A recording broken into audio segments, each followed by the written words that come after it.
Hi, I'm Chef Candace Connolly, and I'm going to show you how to make Indian Chicken Madras.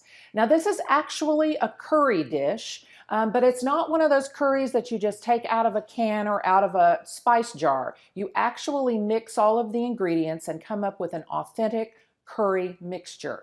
So what you want to do is start with a little bit of oil in a saute pan until it's hot, and then add whole cloves and cardamom pods. You just want those to sizzle a little bit, and then you're going to add in chopped onion, and you want to cook the onion until it gets nice and dark and caramelized. This adds a lot of richness to the dish.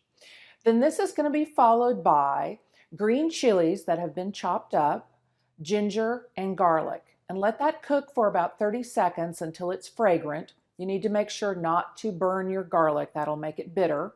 Then this follows with more spices. You have chili powder, cumin, coriander, turmeric, and salt. Let that cook for a couple of more minutes, and then you add in your chicken. It's boneless, skinless chicken breast that's been cut into bite-sized pieces. Add a little bit of water with that and let it cook for a couple, 3 minutes.